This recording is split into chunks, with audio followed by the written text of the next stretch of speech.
comunicação tem o poder de mudar a realidade, dependendo de quem comunica, como comunica e o que se escolhe ter como objeto da comunicação, pode-se orientar a sociedade ou levar a situações caóticas.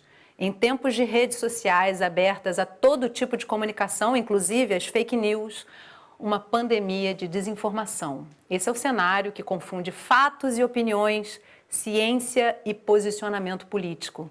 No que acreditar? Hoje a gente conversa sobre comunicação na pandemia. A gente perdeu a noção da brutalidade dos números. O consórcio foi criado quando os dados passaram a ser sonegados pelo governo federal. Verificar as fontes da informação é sempre algo muito importante. A gente vê nesse momento a importância desses veículos de comunicação para levar informação de qualidade para a população. Você não vai conseguir jamais descrever como é uma UTI Covid baseada em relatos de terceiros. Você tem que estar lá. Conversando comigo hoje pela internet sobre comunicação na pandemia, Luiz Felipe Estevanin, editor da revista Rádios e pesquisador de comunicação da Escola Nacional de Saúde Pública Sérgio Arouca da Fiocruz. Cileide Alves, jornalista da Rádio Sagres de Goiânia e colunista do jornal O Popular. E Raquel Torres, editora do site Outra Saúde. E a sua participação é fundamental para essa conversa. Tem comentários e perguntas para os nossos convidados? Então encaminha para mim pelo WhatsApp 021 997018122 ou pelas redes sociais do Canal Saúde. Luiz, Cileide, Raquel, muito obrigada por estarem aqui comigo hoje para a gente conversar sobre esse tema que tanto nos imerge, né, Luiz? Eu queria começar com você, te fazendo uma pergunta aí de $1 milhão. Como comunicar em meio a uma pandemia e qual é a importância da comunicação, eu diria, o jornalismo para a saúde? Olá, eu agradeço o convite para estar aqui hoje conversando sobre um tema desafiador. E a gente vai falar de um ponto de vista em que a comunicação é compreendida como um direito, né? Ela é condição essencial para a garantia da saúde e de outras políticas. E isso na pandemia escancarou essa evidência que nós, jornalistas e comunicadores, já sabíamos, né? Quando a gente tem, por exemplo, pessoas acreditando ou deixando de tomar vacina porque acreditaram em mensagens falsas no WhatsApp, né? Então, eu acho que, mais do que em quem acreditar, a gente tem que pensar quais os interesses por trás da comunicação. Então, vamos falar um pouquinho sobre isso hoje. Com certeza. Cileide, todo jornalista carrega a sua própria história, as suas experiências. Você, no caso, teve uma experiência na época do acontecimento do Césio 137. Queria saber com você como é que essa experiência, como é que você revisita essa experiência hoje e qual a importância também do experimento do jornalista para poder levar uma informação relevante e confiável? Bom dia, Yasmine, bom dia aos colegas Luiz Felipe e Raquel. É um prazer estar com vocês aqui num tema como esse. Em 1987, eu cobri o acidente com Césio 137 em Goiânia e agora, no início da pandemia, eu revi aquela cobertura, porque assim como aconteceu agora, também naquela época a gente estava diante do desconhecido. Ninguém sabia o que era aquele acidente, ninguém sabia as consequências dele, ninguém sabia até onde ele ia. Então, quando a gente começou a pandemia, também a gente se deparou diante disso. Era um vírus novo, o mundo não sabia, de fato, os males, né, e as consequências que ele ia deixar na vida, na nossa vida, né, e a gente foi aprendendo aos pouquinhos. E tem muitas perguntas até hoje. E até na estética, né, esse momento me fez relembrar 1987, porque, assim como hoje, naquela época, os cientistas apareceram com uma coisa inédita na nossa vida, usando todo paramentado, com sapatilha, com luva, com macacões. Então, tudo era um medo da transmissão, da contaminação. Então, é isso que eu trouxe de lá para cá, essa tentativa de usar o nosso aprendizado com o desconhecido naquela época para a cobertura de hoje. Raquel, a gente está vivendo uma era em que todo mundo se acha um pouco jornalista, qualquer um abre um canal na internet, começa a falar e começa inclusive a dar notícia, todo mundo se acha um pouco cientista. Eu queria começar um pouco esse programa trazendo a tua rotina no Outra Saúde e também recomendando para quem está em casa assinar a newsletter, que é fantástica. Como é que vocês conseguem garantir, com que rotina, garantir que a informação que vocês estão trazendo é relevante e é bem apurada? Como é que é essa apuração? A newsletter, para quem não conhece, o Outra Saúde tem uma newsletter diária em que a gente mapeia durante as madrugadas as principais notícias que saíram nas 24 horas anteriores e tenta resumir aquilo e contextualizar e comentar e fazer links entre uma matéria que saiu em um lugar, outra que saiu em outro, e a gente envia cedinho, todo dia 7 da manhã. É uma rotina pesada e complicada, isso, assim, a gente já fazia isso antes da pandemia e agora o que você falou, realmente é muito complicado, porque, inclusive, dentro dos veículos tradicionais, de repente, todas as editorias começaram a falar de alguma maneira de saúde também. No início do ano passado, foi até esporte tem a ver com saúde também, com saúde, política pública de saúde, né, no caso. Então, realmente, é uma profusão muito grande de conteúdo. A gente se pauta A gente tem uma relação de determinados veículos, que são veículos que a gente considera mais confiáveis, e analistas também, e pesquisadores, tanto veículos de imprensa como periódicos também, e a imprensa voltada à cobertura de ciência. Então, é nisso que a gente se ancora para trabalhar a partir dali. Tem que ter um caminho a seguir, né? Não dá para sair pescando informações aí, à torta e à direita, em qualquer canal, em qualquer site. Que critérios tornam uma fonte confiável e porque nem tudo que chega no seu smartphone pode ser considerado informação? Uma avalanche de informações, no rádio, na TV, no impresso e na internet. Quando ainda não havia casos confirmados no Brasil, acompanhamos pela imprensa as primeiras notícias internacionais sobre o coronavírus. Em pouco tempo, a quarentena chegou sem data para acabar. O Brasil teve hoje a primeira confirmação da morte por coronavírus. Além disso, testes estão sendo feitos em outros pacientes que também apresentaram a doença e morreram em UTIs. Naquele momento, ainda era difícil de mencionar a ameaça e saber como o vírus iria se manifestar no país. Para como todo mundo, jornalista ou não, né, foi um momento de medo, porque era uma doença nova, um vírus novo, né, e as pessoas querendo respostas para tudo, né, e a gente, jornalista, né, assim como também a comunidade científica, sem saber exatamente o que dizer, a não ser que era um vírus novo, que causava uma doença nova, que não era bem conhecida e que matava, que era letal. Uma série de novos hábitos passaram a fazer parte do cotidiano. Distanciamento e isolamento social, práticas como lavar as mãos, o uso do álcool em gel e máscaras. Através da imprensa, essas e outras orientações chegaram aos brasileiros.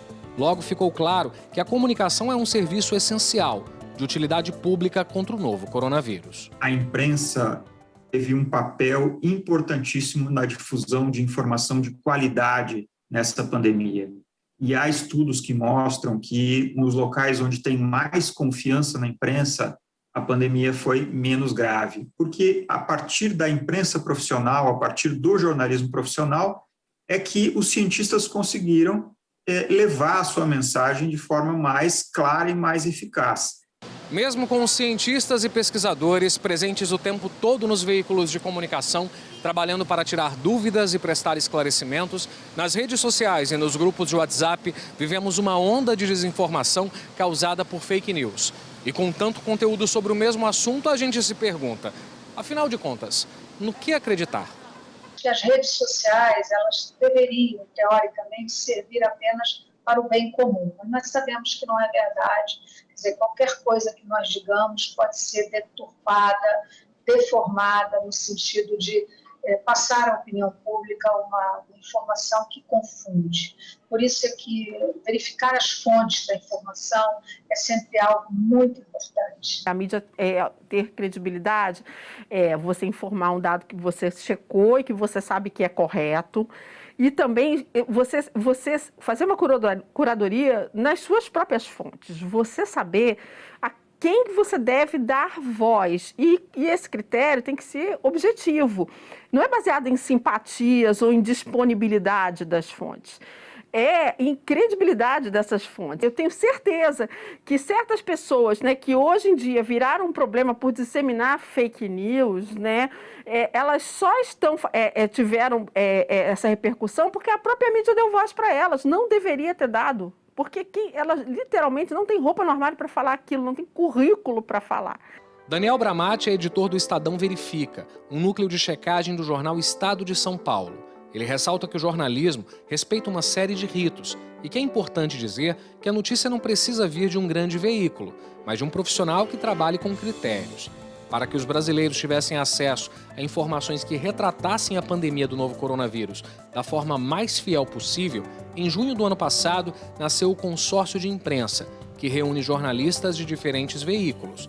Se trata de um trabalho feito de forma colaborativa. Os dados são gerados pelas secretarias estaduais de saúde.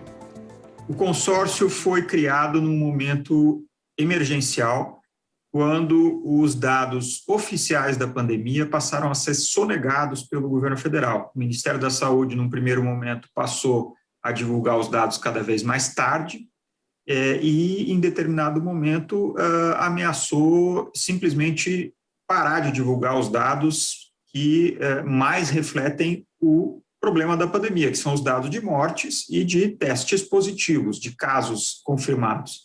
Eles queriam divulgar o placar da vida, dos recuperados e tal, que é uma fantasia, nenhum país sério faz a leitura da pandemia usando esses critérios. Dados que são necessários para que a sociedade tenha informações de qualidade vindas de fontes confiáveis.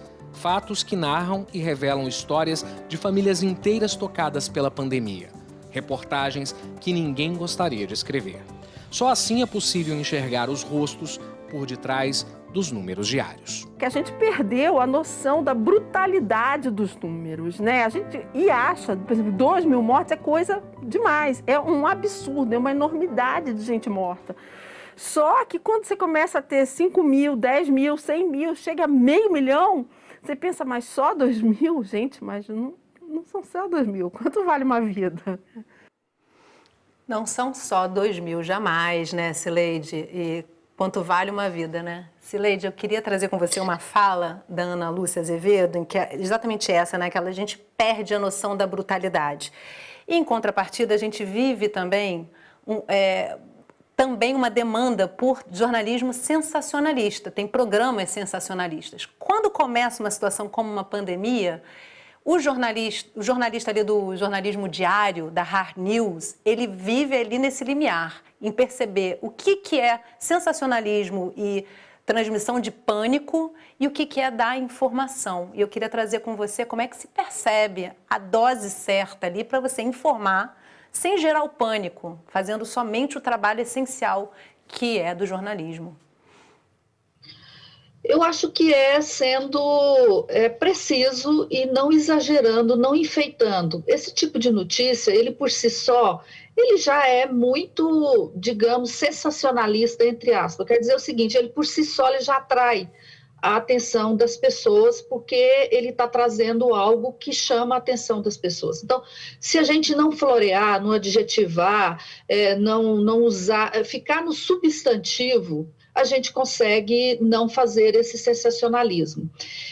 Eu acho até interessante, porque eu vi pouco sensacionalismo na cobertura da pandemia. Claro que tem aqueles veículos e programas que eles vão sempre achar uma fórmula de caminhar por aí, né?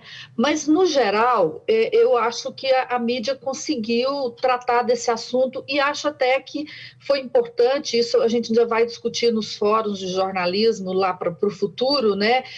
Como que essa cobertura também arrastou a mídia, arrastou os veículos para um jornalismo mais factual e de mais precisão. Uma coisa que eu aprendi na cobertura do SESI 137, lá em 87, foi que a desinformação nossa, de profissionais e de quem está lidando com o pouco conhecimento, não é desinformação, mas é o pouco conhecimento dos fatos, acaba produzindo a notícia sensacional e criando pânico.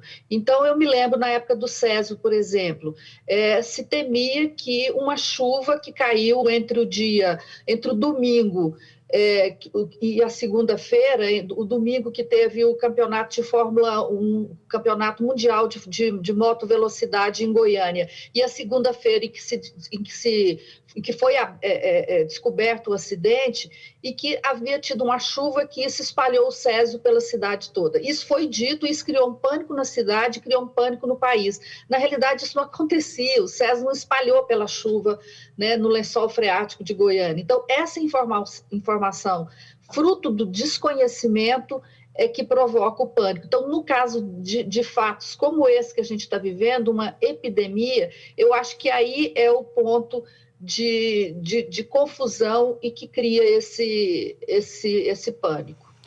Ótima fala, né, Luiz, para a gente também perceber que por trás de toda notícia tem um ser humano ali que também está vivenciando essa história, né? E aí o Daniel Bramati, do Estadão, ele comenta sobre o fato de que onde se confia mais no trabalho da imprensa, a pandemia foi menos grave.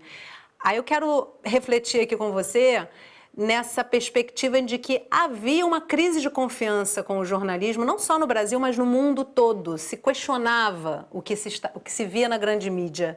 Como é que essa pandemia entra nesse momento histórico e em que medida fortalece o jornalismo, né? Sem dúvida. Há uma busca muito grande por informação nesse período da pandemia. A própria Fiocruz indica que as visitas no seu portal cresceram entre 600% e 700%. Ou seja, as pessoas têm buscado informação. Mas esse evento histórico, né, que é o maior evento histórico do século, né, do nosso século, ele também é acompanhado por outras mudanças, e uma delas é essa que você citou, essa crise de credibilidade, em quem confiar, né, que é um fenômeno que não está acontecendo só no Brasil, acontece no mundo todo. Essa crise na confiança na ciência, nas universidades, na mídia, né, e nas instituições. E é claro que surge também, nesse processo, aqueles que vão se aproveitar exatamente disso para criar um processo de desinformação, né? Porque não é só fake news, não é só notícia que é compartilhada no WhatsApp. Isso é financiado, né? É um processo sistemático de financiamento da desinformação, né, que levou, por exemplo, à eleição do presidente Trump nos Estados Unidos, foi o que aconteceu na eleição de 2018 aqui no Brasil. Ou seja, a pandemia ela acontece, né, num momento em que há uma crise de credibilidade, as pessoas não sabem em quem confiar, né? E o que a gente pode contribuir a partir disso é pensar que toda comunicação ela tem um interesse, né? Não existe comunicação desinteressada. A questão é, qual é o interesse? O interesse é o fortalecimento do SUS, da garantia de saúde para toda a população, ou o interesse é o interesse econômico de pequenos grupos, ou interesses políticos, né?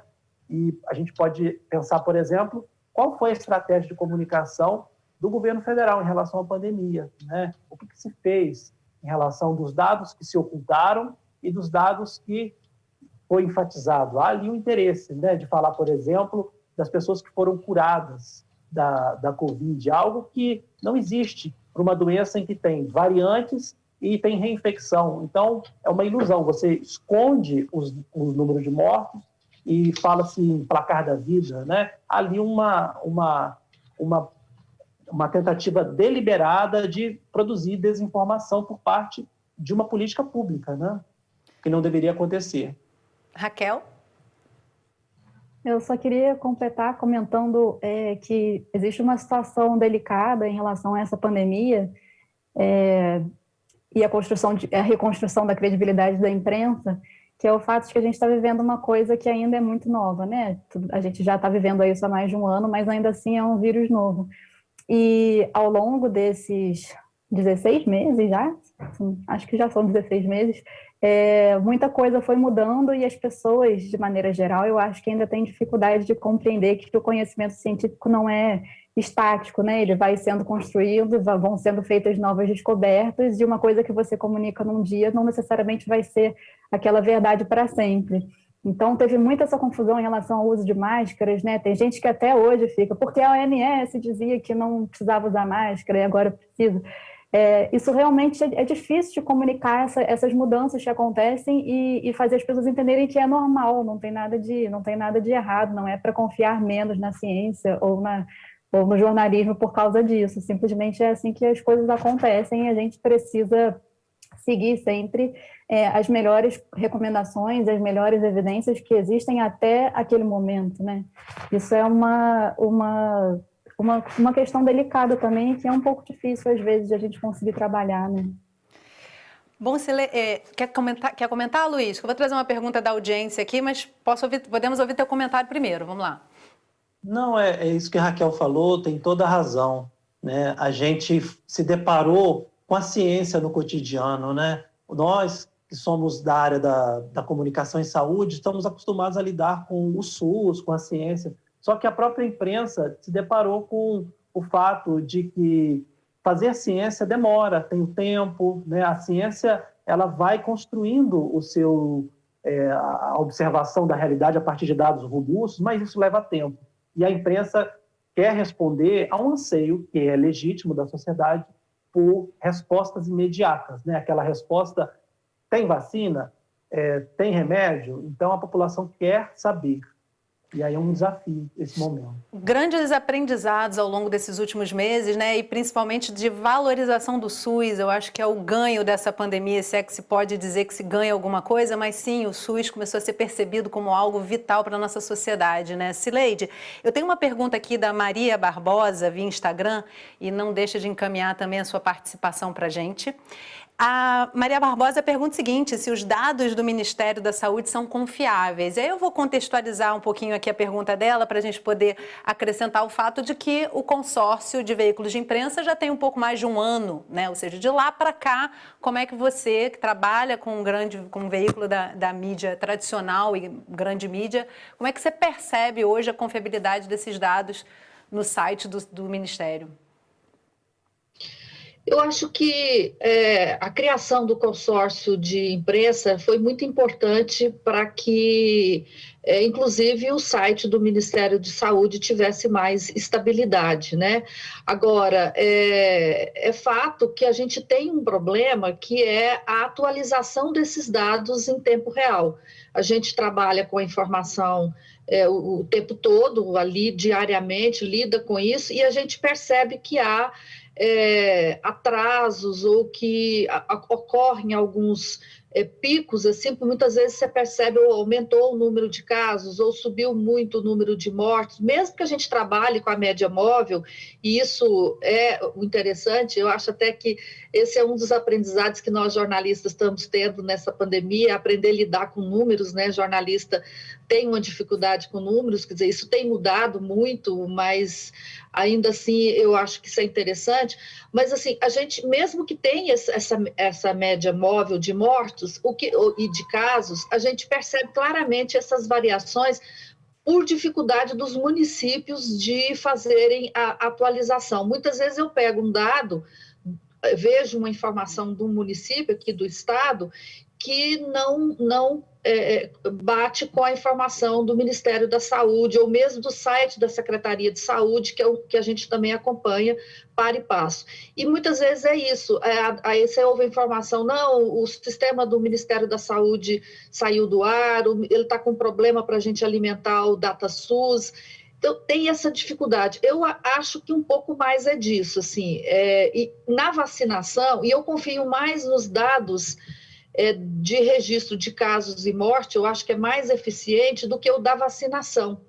A vacinação, por exemplo, a gente conversa com a Secretaria de Saúde, só para se ter uma ideia, que em Goiás está dando, a hora que a gente vê aqui, está dando mais de 20% de primeira dose vacinados e 10% de segunda dose. A diferença é muito grande. Aí você vai atrás do Ministério, da Secretaria de Saúde e fala, olha, por que está essa diferença tão grande? Tem muita gente não vacinando, que já deveria ter tomado a segunda dose, que não está voltando. Aí se ouve deles falar assim, olha, os municípios não conseguem fazer atualização da vacinação em tempo real.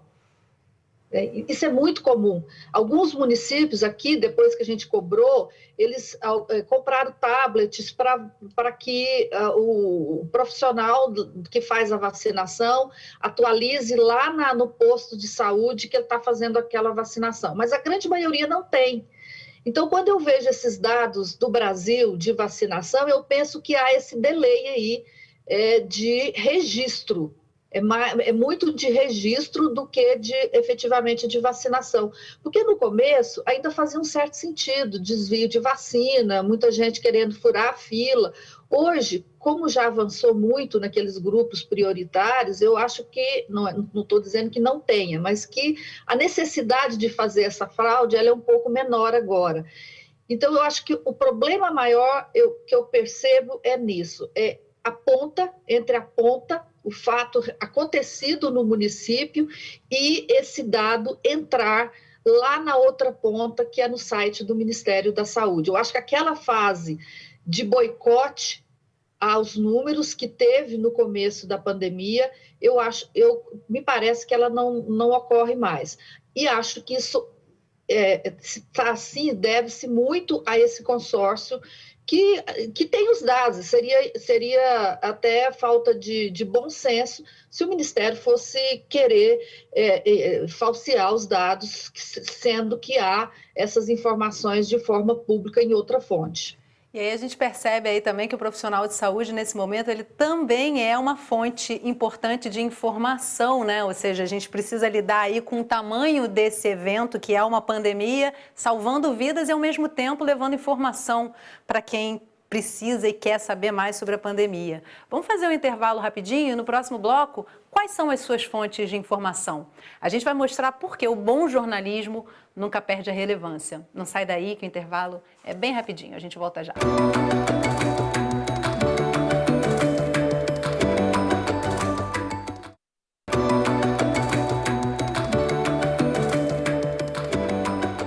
O Sala de Convidados está de volta conversando sobre comunicação na pandemia. Comigo via internet, Luiz Felipe Stevanin, editor da revista Hades e pesquisador de comunicação da Escola Nacional de Saúde Pública Sérgio Arouca, da Fiocruz. Cileide Alves, jornalista da Rádio Sagres de Goiânia e colunista do jornal O Popular. E Raquel Torres, editora do site Outra Saúde.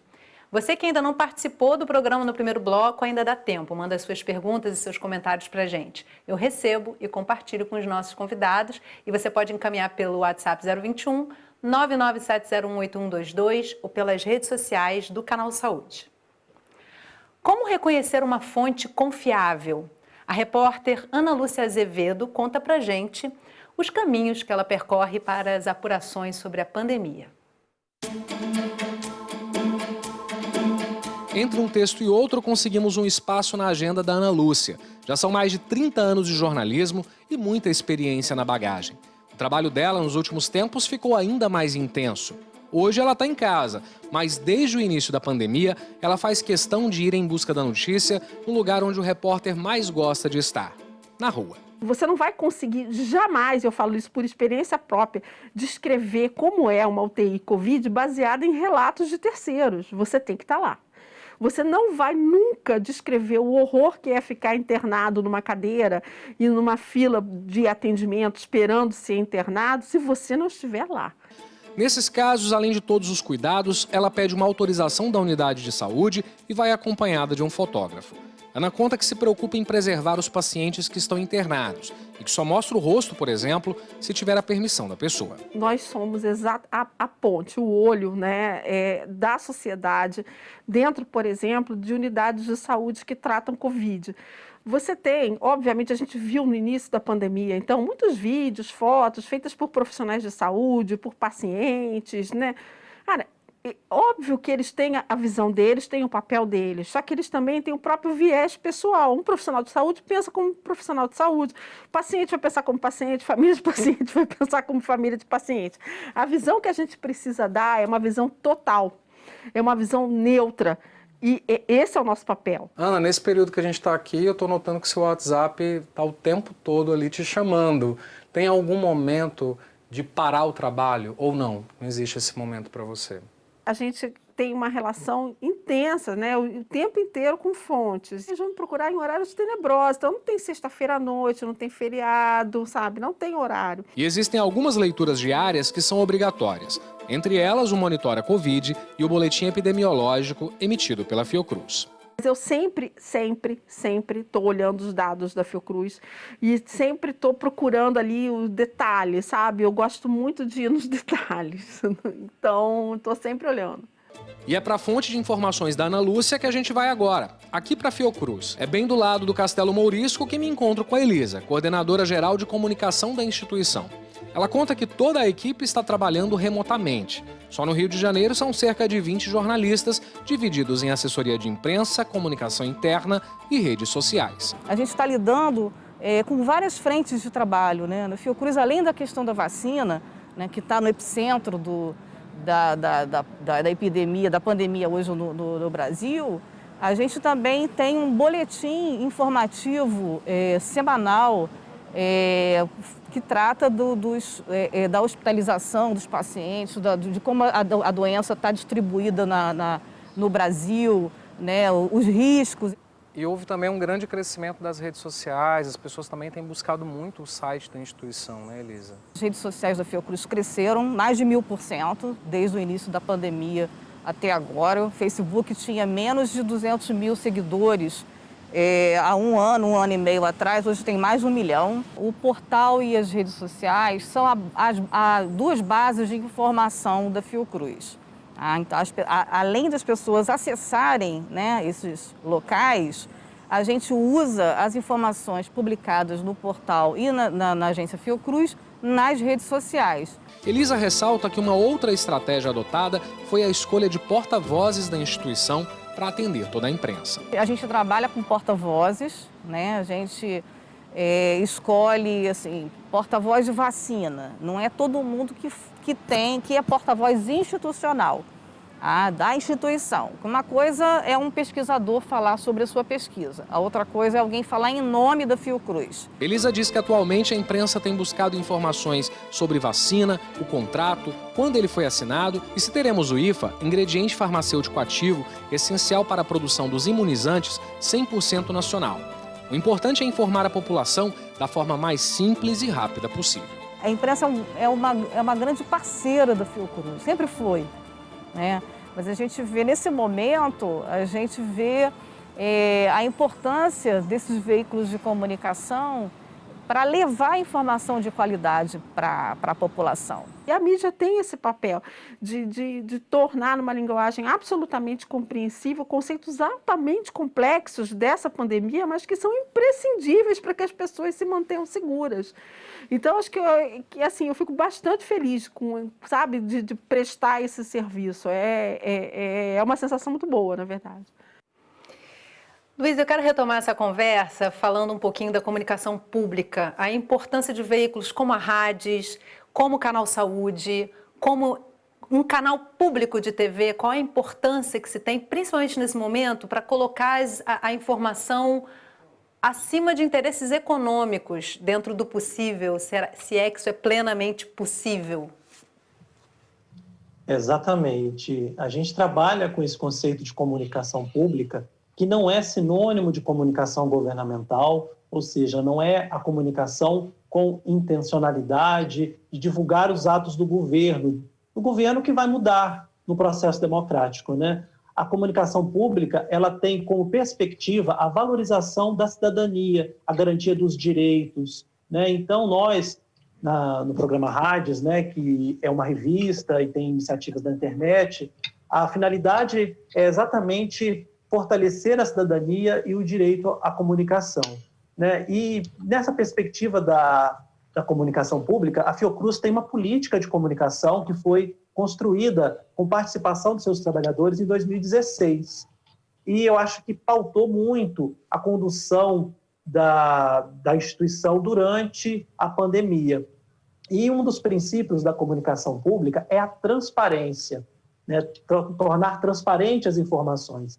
E exatamente o que a gente viveu, né, está vivendo, é um contexto em que falta transparência, né? Quando a gente fala do consórcio de imprensa, foi muito bom a imprensa assumir esse papel, né, fazer aquilo que é a sua responsabilidade, só que a gente tem que olhar também que isso partiu de uma omissão do poder público em divulgar os dados, né? Ou seja, descumprindo o princípio da informação pública, da divulgação pública, né? A gente tem uma tradição no Brasil do vacinômetro, né? Que o Programa Nacional de Imunizações sempre foi reconhecido internacionalmente por fazer uma mobilização muito grande da população, e as pessoas acompanhavam o vacinômetro. Hoje o vacinômetro é feito pela mídia. Isso é bom? Sim, a mídia está cumprindo seu papel, mas deveria ser uma informação pública do Estado brasileiro, do governo brasileiro, do Ministério da Saúde, do Programa Nacional de Imunizações, né? A gente fez uma entrevista recente com a Carla Domingues, que foi ex-coordenadora do PNI, e ela fala exatamente isso. As pessoas ficam confusas porque falta uma condução única de uma comunicação pública e transparente a respeito dos dados da Covid e das outras questões também que estão acontecendo nesse contexto que vivemos. Raquel, queria saber como é que foi o impacto da pandemia no conteúdo da Ultra Saúde, né, do site, da newsletter Ultra Saúde, porque realmente, com certeza, a cobrança nesse momento se tornou maior e trazer uma análise sobre um assunto em que está todo mundo achando que sabe bastante é um desafio a mais, né? O que mudou na rotina de vocês e na forma de trabalhar, de resultados finais nesse momento de pandemia? A newsletter mudou muito depois da pandemia. Ela ganhou muita robustez. Nos primeiros meses da pandemia, ela era gigantesca, porque era uma quantidade muito grande de coisas para dar conta e para explicar mesmo, que estava todo mundo começando a descobrir uma coisa nova, inclusive a gente. Mas uma diferença foi que as outras pautas que não são Covid-19 deram uma sumida do noticiário e, portanto, sumiram da newsletter também, já que a gente se baseia nas últimas notícias. Sempre que a gente vê alguma coisa diferente disso, a gente tenta dar um destaque, porque a gente acha importante também a gente não esquecer que existe toda uma gama de outros problemas de saúde que ainda estão aí, que daqui a pouco, quando a pandemia baixar, eles vão aparecer ainda com mais força, né? Mas ela ganhou muita profundidade, ganhou muita robustez, ganhou mais visibilidade também. A gente começou a alcançar um público maior e mais qualificado, eu acho. Agora, a gente começou também a fazer algumas coisas que a gente não fazia tanto. A gente sempre falou muito sobre políticas públicas de saúde. Essa sempre foi o nosso norte. E na pandemia, uma coisa que a gente começou a dar muito destaque foi a fazer divulgação científica mesmo, a entender e a tornar essas informações mais palatáveis. Porque é isso, as pessoas estão muito assustadas, né, ainda, querendo saber das coisas, querendo saber de vacina. Ninguém nunca falava de qual é a eficácia das vacinas que a gente toma. Não era uma coisa que existia antes da pandemia, e agora todo mundo está preocupado, querendo saber, querendo entender. Então, isso é uma coisa que a gente passou a fazer também, que a gente não fazia antes. A figura do sommelier de vacina também não existia, né? A pessoa que escolhe a vacina da marca A, B ou C, a gente nem sabia qual era a marca da vacina, né? Se só tem essa, eu não vou querer não, vamos embora, imagina. Vacina no braço é melhor do que qualquer coisa, né? Cileide, tem uma fala também da Ana Lúcia, lá no primeiro bloco, na primeira matéria, em que eu achei muito interessante, ela fala: a mídia deu voz a pessoas que hoje espalham fake news, não deveria ter dado. algumas pessoas não têm roupa no armário para falar, não tem currículo. Aí, no momento em que, lógico, as paixões políticas e também por esse momento elas estão à flor da pele, como é que o repórter, como é que o bom jornalista se percebe para poder escolher uma boa fonte que tenha informação sensata, independente das suas paixões, né? Pois é, eu acho que a primeira coisa que nós jornalistas temos de fazer é procurar a roupa desse para usar a expressão da Ana Lúcia, é olhar a roupa que essa fonte usa, né? Ou seja, o currículo dela. E esse é um primeiro passo. Um outro passo é a instituição onde ela trabalha e o que ela faz nesse trabalho dela. Por exemplo, uma coisa que eu percebi é que tem os epidemiologistas. Eu não me lembro, eu não cruzei com nenhum epidemiologista negacionista. Mas nós todos cruzamos com um monte de médicos de outras áreas negacionistas. Então, quando a gente vai tratar desse assunto, por que eu vou procurar um médico X de um genérico se eu posso procurar alguém que está tratando dos pacientes com aquela doença? Quando você vai nesses profissionais, ou o epidemiologista, ou mesmo um outro médico que está na linha de frente do hospital, mesmo que ele não seja daquela área, é mais difícil de você encontrar esses negacionistas. Então, uma coisa que que a gente procura fazer na rádio é dessa forma. Aqui em Goiás, a gente vai onde? A gente vai na Universidade Federal de Goiás, onde tem profissionais, todos eles que estão trabalhando, seja como epidemiologistas ou mesmo fazendo pesquisa, biólogos, né? A gente tem os biólogos que estão trabalhando, fazendo os mapas de saúde. Temos aqui uma epidemiologista que faz parte é a única brasileira no Ministério, na Organização Mundial de Saúde, no grupo de vacina da Organização Mundial de Saúde, que é a Cristiane Toscana. Então, assim, a gente vai atrás dessas pessoas, epidemiologistas que estão trabalhando, que estão atendendo pacientes. Eu acho que isso é muito importante, sabe? A gente tem que saber selecionar fontes. Eu concordo que a mídia deu voz para gente que não merecia ter ganhado voz, mas a gente tem que olhar para o lado bom. A gente deu voz para um monte de profissionais sérios e que estão fazendo um trabalho muito relevante, né?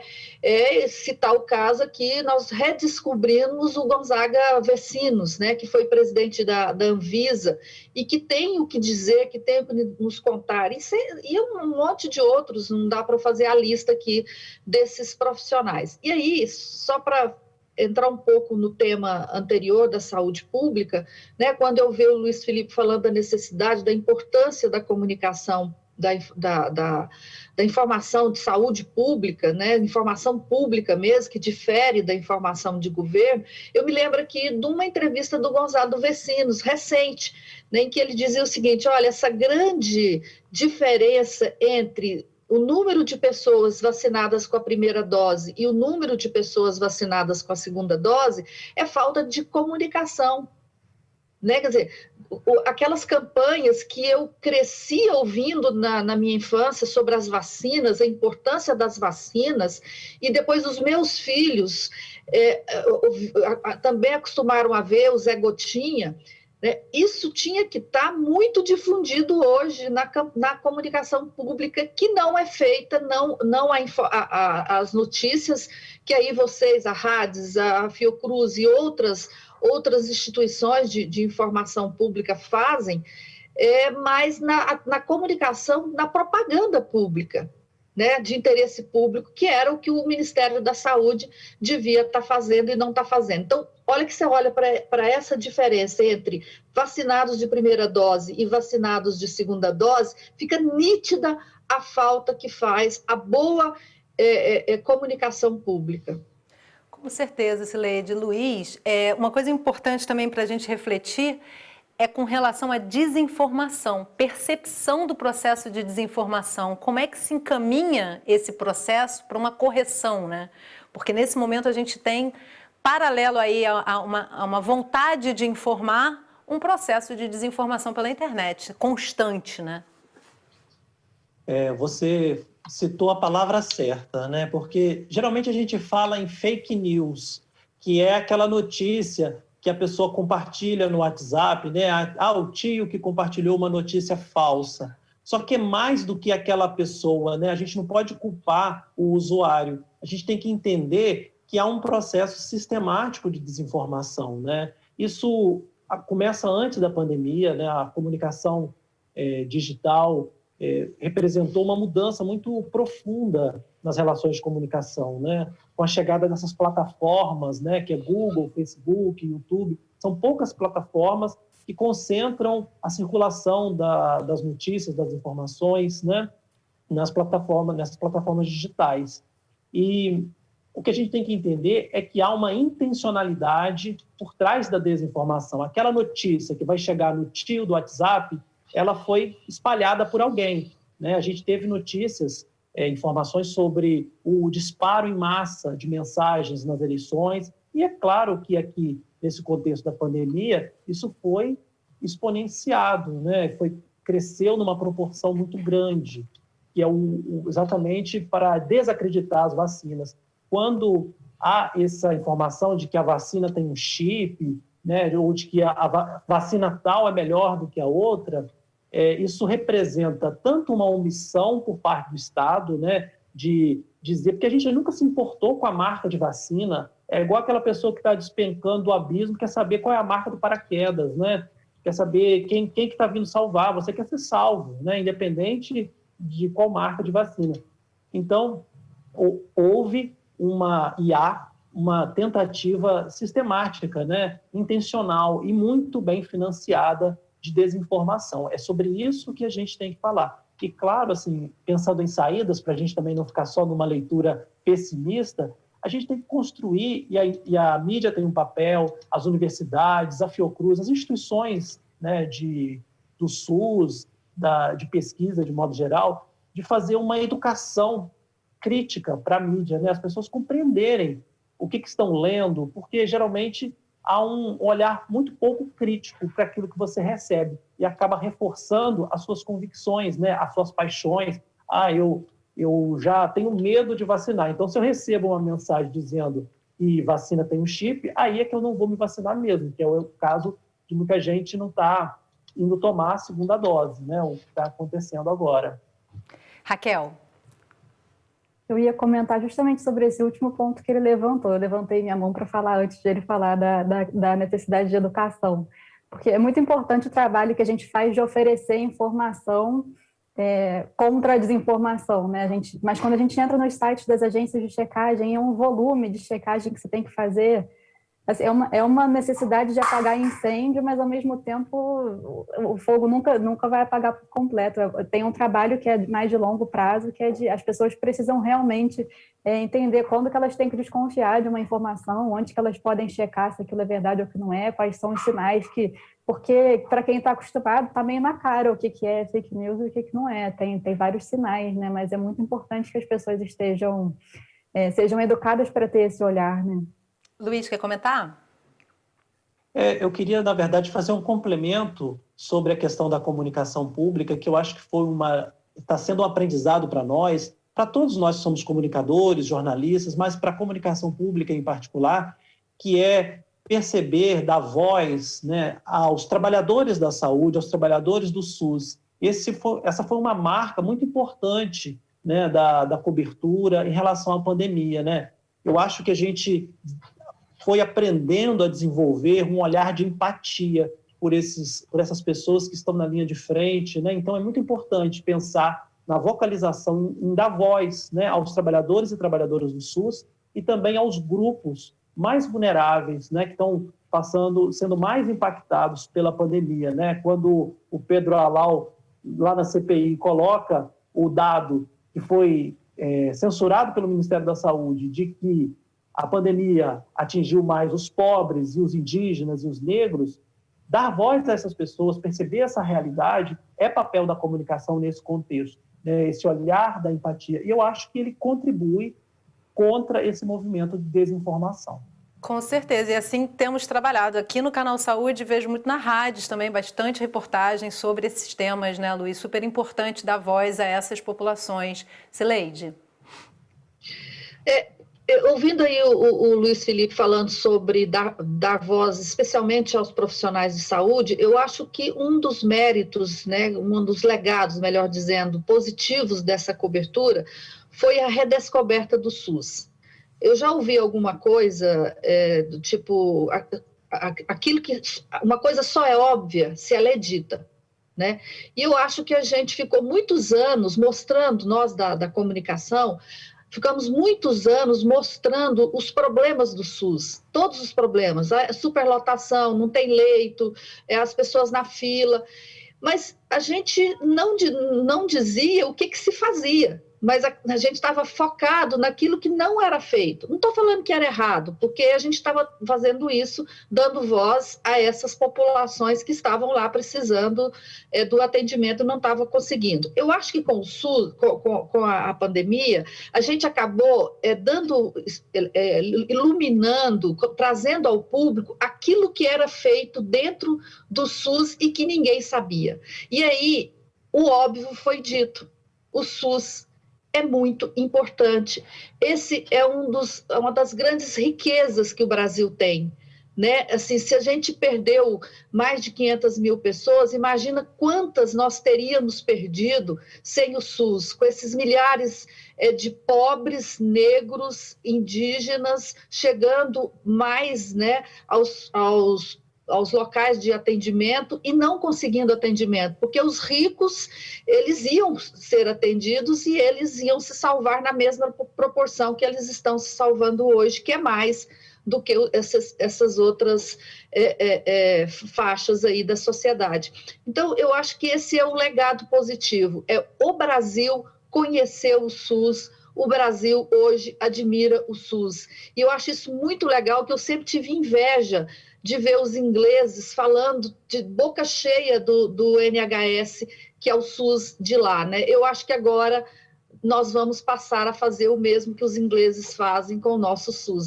Essa marca virou uma marca nossa, minha, sua, de todos nós, e eu acho que todos nós passamos a admirar o SUS. E o nosso próximo passo é começar a apostar em pedir, em exigir o financiamento adequado do SUS, né? Porque sem financiamento fica complicado levar essa política adiante. Vamos torcer para que seja esse caminho. A gente já está concluindo aqui o programa, mas eu queria trazer aqui um comentário do professor Luiz Castiel, numa aula recente na Escola Nacional de Saúde Pública, que eu acho que reflete muito esse momento. Ele diz que da importância da legitimação da ciência, né?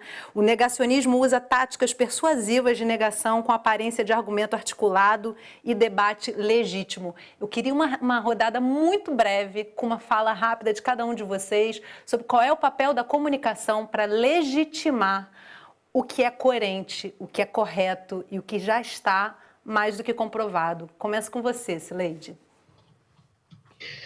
Bom, essa observação eu acho muito interessante, muito importante, porque cada um de nós tem que pensar muito, eu acho, sabe? Eu vou fugir até um pouquinho do tema dele, mas eu acho que a gente tem que essa questão da empatia, de você olhar para o outro, de você tentar enxergar o outro.